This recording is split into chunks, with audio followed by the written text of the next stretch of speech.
안녕하세요. 오늘은 그 다육이 그 용토에 대해서 설명드리려고 합니다.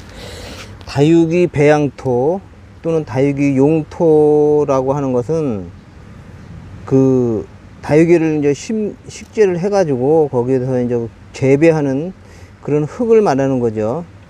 근데 다육이를 어떻게 해야 되느냐, 되게 그 다육이 용토에 대해서 신경 쓰시는 분도 많은데, 이게 다육이는 제가 키워보니까는 뭐 환경이 뭐 이거 특별히 농장을 하면서 기술적으로 이렇게 빨리 키운다든가 어떤 뭐 이런 크게 키운다든가 이렇게 뭐 그런 군생을 만든다든가 특이한 뭐 약품 같은 걸 써갖고 뭐 이런 기술을 요구하지 않는 한은 환경이 한 80~90% 되고 이게 뭐 사람이 키우는 어떤 노하우라든가 기술은 10%도 안 되는 것 같아요. 우리가 보통 다육이 용토라고 그러면 뭐 다른 유튜브들도 많은 말씀을 하시고 그랬는데, 보통은 7:3을 하라고 그러죠. 7:3. 그러니까 무기물을 7, 유기물을 보통 3. 뭐 그 정도를 이제 쓰라고 이렇게 하고 있는데, 거기서 이제 좀 환경이 나쁘거나 그러면 뭐 무기물을 8, 유기물을 2, 8:2. 뭐 이런 식으로 하고, 환경이든 좋으면 뭐 6:4 이런 식으로 5:5 그렇게 할 수도 있겠죠.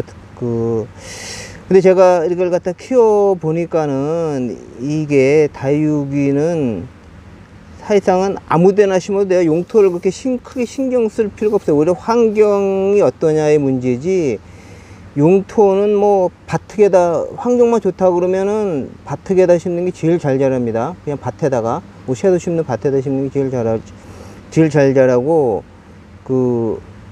뭐 조그맣게 도장을 하지 않게, 우짜하지 않게 하려고 그러면은 이게 무기물을 많이 넣어야 되겠죠. 여기서 말하는 무기물, 유기물이라고 하는 것은 뭐냐면은 이렇게 여기 보면은 상토 같은 거, 이게 상토인데요. 이 상토는 유기물과 무기물의 혼합입니다. 이걸 갖다가 뭐 이거를 이거는 유기물도 아니고 무기물도 아니죠. 상토는 상토는 비료관리법이라는 법률에 적용을 받아가지고, 여기에는 어떠한 무기물을 집어넣고 어떤 유기물을 집어넣어야 된다는 뭐 범위는 넓지만은 그런 이 법령에 의해서 이걸 유기물, 그러니까 이게 배양을 하는 겁니다. 이게 퇴비도 마찬가지죠. 퇴비도 마찬가지인데, 퇴비도 축산물 비료에 대한 뭐 그런 규정인가 뭐 그런 게 있어가지고 뭐 1등급, 2등급으로 규정에 의해서 나누고 그러는데, 여기 보시면 갈색에 이게 피트머스하고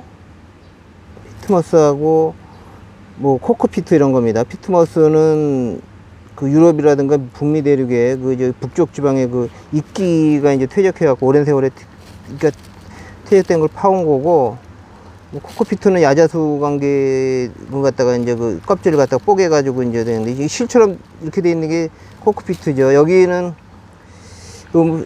이 상토마다 틀리긴 틀린데, 이 코코피트가 많은 상토도 있고 뭐 피트머스가 많은 상토도 있어요. 근데 이거는 거꾸로, 우리가 조금 아까 말한 거에 7:3의 거꾸로입니다.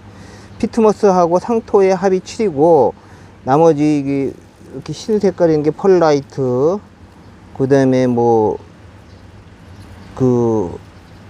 연탄재 부순 거 같은 것도 있을 수 있고, 버미큘라이트, 질석도 있을 수가 있고, 뭐 여러 가지가 이제 제올라이트도 있을 수가 있고, 여러 가지가 섞여 있어요. 그래, 그런 게 한 30% 정도 되고, 여기에 이 상토는 딱 이렇게 법률이 규정에 어떤 식으로 되어 있냐면은, 이거는 씨를 뿌려갖고, 씨를 뿌리는 것 갖다가 육묘하는 용도로 이제 허가가 났죠, 이게. 그래가지고, 그렇기 때문에 우리도 이게 이렇게 실생 같은 걸 했을 때, 실생이라든가 다른 거, 뭐 이런 걸 했을 때 뿌리 내리는 용도, 초기에 뿌리 내리는 용도로는 상토만한 게 없습니다, 이게. 상토가 제일 좋죠. 머리 좋은 과학자들이 엄청 연구를 해가지고 지금도 연구를 하고 있고 연구해서 만들고 있는데, 이거는 비율이 이제 거꾸로죠. 3이 무기물이고 7이 이제 유기물인데, 이거를 무슨 영양분이 있는 것으로, 뭐 다육이가 영양분을 많이 필요로 하지 않은 식물이니까 그렇지만, 이 상토는 거의 영양소가 없어요. 거기 표기된 걸 보면은 영양분이 한 0. 비료 성분이 한 0.5% 정도 돼가지고, 뭐 그 씨를 파종하는 유모가 어느 일정한 게 옮겨 심을 정도에 자랄 수 있는 한두 달 정도의 양, 그 정도밖에 없기 때문에 비료가 금방 끝난다고 이렇게 써 있죠. 여기를 읽어보면, 상토는 비료가 아닙니다. 상토는 비료가 아닌데, 상토가 유사하게 생겼지만은 그 퇴비가 있죠. 축산물 퇴비. 축산물 퇴비는 그거는 비료입니다. 그거는 비료. 축산물 퇴비도 마찬가지로 비료관리법에 규정이 있어요. 그래가지고 그 1등급인 경우는 뭐 6개월 이상의 발효기간을 거쳐야 되는 거라든가 뭐 그런 요건인데, 이 축산물 퇴비 중에서는 그게 그 돼지, 돈분이 있고, 그 다음에 우분, 소의 분이 있고, 그 다음에 그 이런 닭 같은 거, 개분 같은 게 있는데, 비료 성분은 개분이 훨씬 많죠. 이 축분하고 우분은, 이 포유류들은 다 대변하고 소변을 나눠서 노니까. 근데 저기 조류는 대변하고 소변을 갖다가 같이 놓죠. 같이 놓으니까는 소변에 굉장히 그 질소 성분이 많고, 이렇게 그러기 때문에 비료, 그러니까 그 우분 축분에 비해서 개분은 비료 성분이 한 3배 정도, 2~3배 정도 많습니다. 그게. 그렇고, 요 비료에 대한 그러니까 그거를 이제 농장 같은 데는 보통 우리의 그 매니어라든가 뭐 가정집에서는 퇴비까지는 잘 안 쓰죠. 퇴비까지는 그 축산물 비료 같은, 축산물 분뇨에 대한 비료 같은 것은 잘 쓰질 않는데, 농장 같은 데 가보면 다 써요. 채소 키우는 데 쓰는 거 다 쓰고 있어요. 그 퇴비뿐만 아니라 그냥 퇴비는 이렇게 톱밥이라든가 이런 거라든가 왕겨 같은 걸로 이제 섞여가지고 많이 섞여 있지만은, 그냥 순수하게 개분 자체도 쓰고, 뭐 칼슘 유황도 쓰고, 질소도 쓰고, 뭐 채소 키우는 거 같은 거 다 쓰죠. 왜냐면 거기는 빨리 키워야 되는 문제가 있으니까는 다 쓰는데, 일반적으로는 뭐 그거는 다 그런 거는 잘 안 쓰죠. 잘 안 쓰고, 이게 여기서 보면 전에는 그렇지 않았는데, 이게 흙이 어느 순간부터 다육이 판매하는 데는 다 흙을 팔더라고요. 배양토를. 배양토 이런 거, 예를 들어 사냐초, 뭐 그다음에 에슬라이트, 이거는 마사죠. 마사. 그다음에 뭐 이게 됐든 안 됐든 뭐 상토를 쓸 수도 있고, 피트머스 단용제를 쓸 수도 있고, 뭐 코코피트를 쓸 수도 있고, 하여간 어떤 유기물. 그 다음에 이거는 진주암을 튀겨낸 펄라이트라고 그러는 거. 이거를 이제 적절하게, 이거 말고도 많이 들어가죠. 이거 말고도 휴가토도 들어가고, 뭐 동생토도 들어갈 수가 있고, 다 들어갈 수 있는데, 조금 더 잘 자라는 의미에서 사실상 하고 있는데, 이 용토가 크게 그렇게 영향을 미치나 뭐 그런 생각은 있어요. 이게 왜냐면 그냥 밭에서도 엄청 잘 크고, 이게 우리가 그 다육이를 사다 보면 어떤 거는 피트머스만으로 키우는 것도 있고, 뭐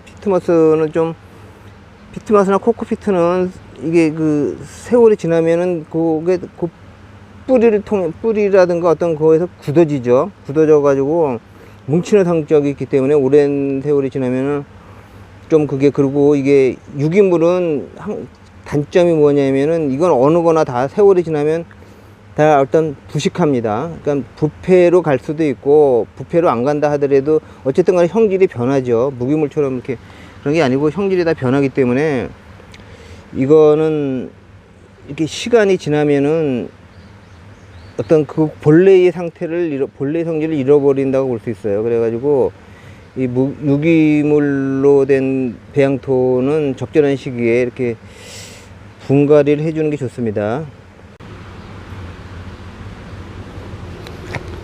이 사냐초를 보시면, 사냐초는 그 자체가 그 무기물이 많이 섞인 겁니다. 이게 휴가토, 뭐 사스마토, 녹소토, 제올라이트, 소송, 푸미스, 경석 이런 게 이제 섞였다고 그러는데, 이 산야초는 뭐 좀 비싼 것도 있고 안 비싼 것도 있지만은 좀 가격이 나가죠. 이것도 에스라이트도 좀 비싸고.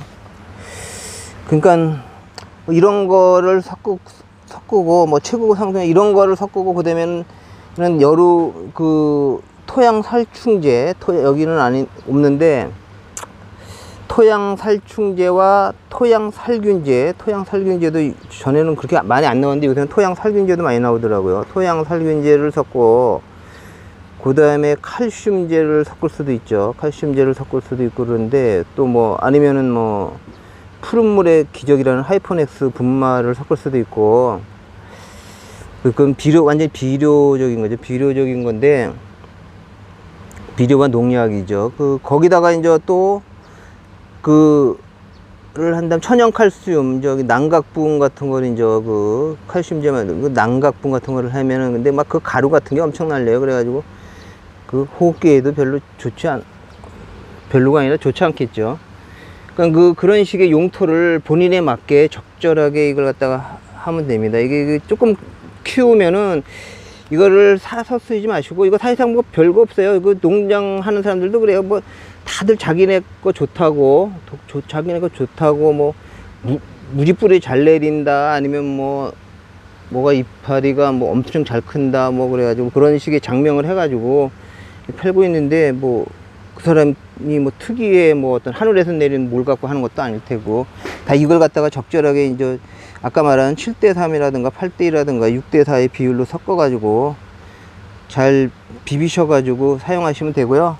환경이 좋다면 그냥 바특 떠다가 하셔도 돼요. 이게 요새 같은데 이거 해가지고 해보면 뭐 어떻게 이거 다육이 농장 같은데 이거 사러 갔는데 택배 기사를 만나면 요새는 맨날 무슨 이게 건축공사장도 아닌데 흙을 갖다가 막 해서 허리 아파 죽겠다고 오기 싫다고 막 투덜거리는 택배 기사도 만날 정도로 이 흙이 그러니까 이게 아주 소량 조금 필요할 때는 이런 걸 다 일일이 사가지고 이걸 배합을 하자니 그것도 엄청 번거로운 일이고 그거 갖다가 또 그냥 어디서 바특 떠다 하자니 또 그것도 그렇고 그래가지고 이제 할 수 없이 이제 그런 걸 사게 되죠. 근데 이제 어느 정도 규모를 키우게 된다 그러면은 본인들이 이거 사가지고 옛날에는 이것도 뭐 이런 비율이나 이런 것도 뭐 대단한 뭐 성능 같은 것도 뭐 엄청난 비밀인 것처럼 했던 때도 그런 시절도 있었죠. 근데 이거는 지금은 뭐 그냥 이런 흙을 갖다가 그러니까 유기물과 무기물을 적절하게 섞어서 이런 유기물과 무기물을 적절히 섞어서 쓰면 됩니다. 환경이 좋으면은 유기물을 많게, 환경이 나쁘면은 무기물을 많게. 그리고 유기물을 많이 썼으면 분갈이를 좀 자주, 무기물을 많이 썼으면 구태여 분갈이를 자주 할 필요 없고 뭐 그런 정도의 어떤 규칙성을 가지고 본인들이 이렇게 그 다육생활을 하다 보면 자기한테 맞는 뭐 흙 배합이라든가 이런 것도 이제 알게 되고 뭐 그렇게 되겠죠. 즐거운 다육생활을 응원하면서 이만 그치겠습니다.